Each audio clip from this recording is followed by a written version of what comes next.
Well, we were excited about this scene from the beginning, like seeing these 7 massive burning idols on a beach at night. And it's introducing a new religion, also a new world to the show, a whole new set of characters. Stannis Baratheon, Melisandre, the Red Priestess, and Davos Seaworth.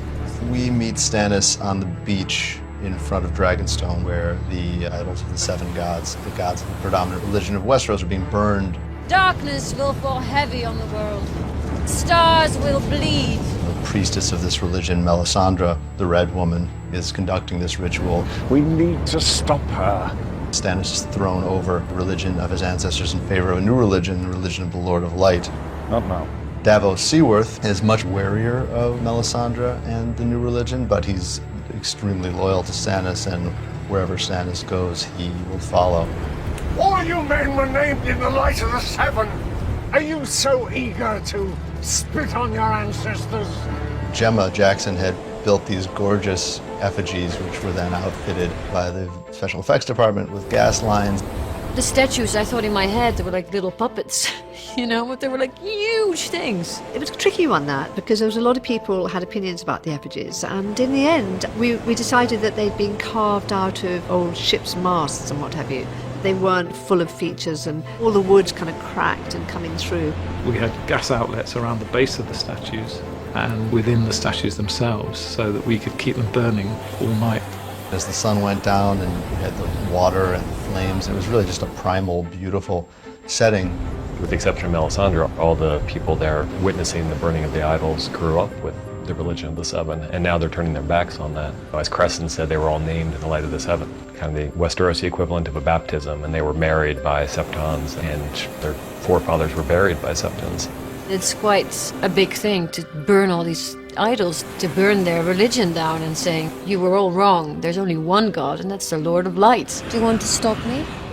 Much as it is in the monotheistic religions in our world, these are idols, and idol worship is, what primitive people do. From her point of view, she's trying to show them the light. Stop me.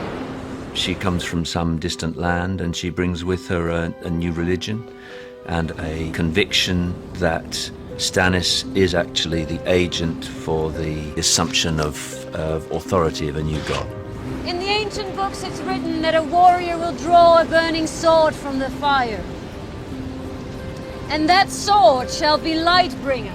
We had the burning sword, which was a tricky thing to do. We clad the sword in a soft material either side and then soaked that in spirit so that we could burn these away. The only problem with that was they were single use. So we had about 30 swords. Every time we shot a tape, the sword was burnt, thrown away. Stephen held the sword and he did a fantastic job. Melisandre starts persuading Stannis that he might possibly be the Messiah. It doesn't sit too well with Davos because of his practical nature. Stannis Baratеон, warrior of light. He doesn't trust this woman. Your sword awaits you. It's possible that Stannis sees this as a religion of expediency. Many of the men following him have become devout believers, and he's able to use the religion and Melisandre, this charismatic priestess, as a means to an end. And of course, that end is gaining the Iron Throne. The old gods are overthrown, the old traditions are overthrown, the old ways of doing things are overthrown, and perhaps some kind of integrity is overthrown at that moment. Alan Greyjoy has suspicions about Theon because he's been away for 9 years. He's expecting his father to accept him with open arms and be glad that he's back, but it just doesn't happen for him. My fears have come true. The Starks have made you theirs. Balon's been worried for a long time that Theon is going to become more loyal to Робб Stark than he is to the Greyjoys. I've lived with him. He thinks of me as a brother. No. Have you forgotten your own blood? He didn't ask to be sent off to Winterfell, and now he's being blamed for it. He has to choose and he has to take sides. So to prove that he's a Greyjoy, he's baptized.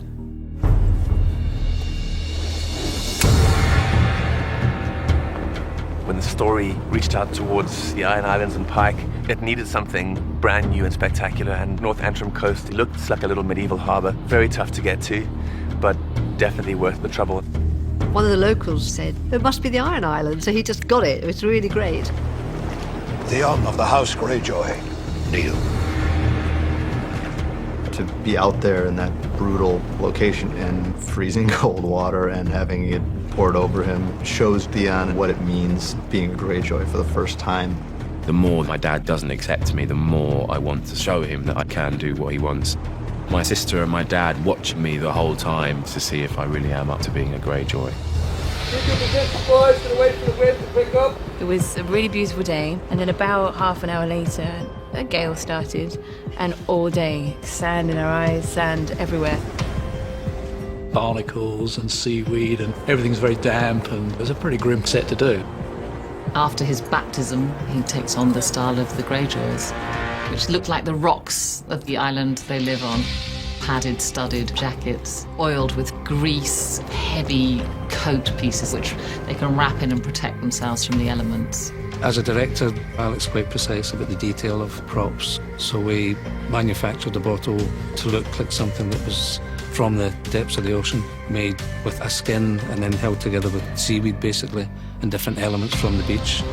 You would this day consecrate your faith to the drowned god.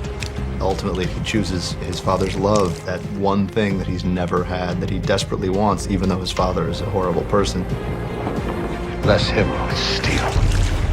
From that point on, he's a Greyjoy, and as far as the Starks are concerned, he's a traitor. He's turned his back on all of them, and he's gone back to the Drowned God, which is the god specific to the Iron Islands.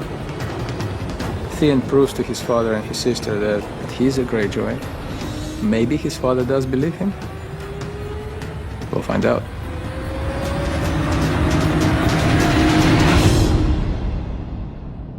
Roll camera. Take two. A and B, common mark. Set. Action. I would like to know how you tricked father into this. Tyrion marches directly into the small council chamber where he previously had no place and announces that he's going to be, for all intents and purposes, the acting ruler of King's Landing by his father's decree. As it is expected, my sister Cersei does not take well to me striding in as the hand of the king because she wasn't informed by our father. So I'm the one that has to break the news to her. When Tyrion comes back to King's Landing as hand of the king, appointed by Tywin, she is not happy about that situation. Joffrey is king. Joffrey is king. You are here to advise him. Only here to advise him. He takes so much pleasure in stepping to that room. The chance to come in and, for the first time ever, have some power and be able to kind of shove that in Cersei's face, I think it's really fun for him. Peter Dinklage is such a wonderful actor, and Tyrion's attitude towards being what he is this season, the Hand of the King, is so complicated and shifting. It's fun doing it with Peter because he's sort of tracking all of that. I think when he first arrives, being appointed Hand of the King is mostly just a chance to say, screw you, to his sister. And he enjoys it for that reason. But over the season, he starts to realize that he has a talent for this and that he actually enjoys it, something he never thought he would have a chance to do. There's a lot of the relationship, the Tyrion-Cersei relationship, which is really interesting because of the hatred she has for him. And yet I believe there is a huge admiration. Lena Headey, who plays Cersei, and I have a lot of fun scenes together this season because she's similar to Tyrion in many ways. Comes from the sort of same proud Lannister tradition. You love your children. It's your one redeeming quality, that and your cheekbones.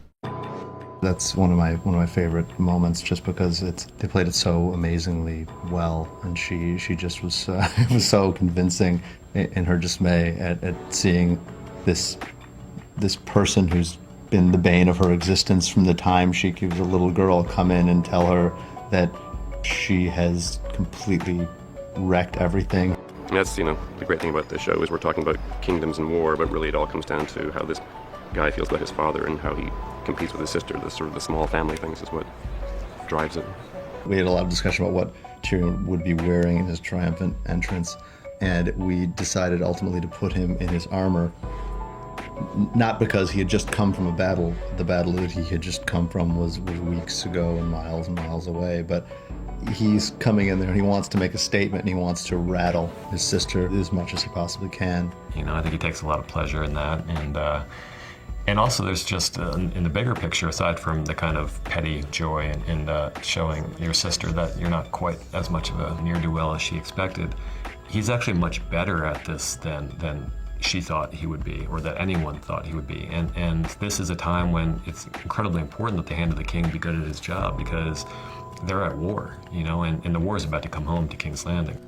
Join us for the new season of Game of Thrones. Only on HBO. From Cox Advanced TV. Go to the Cox Facebook page for your chance to win Game of Thrones prizes now.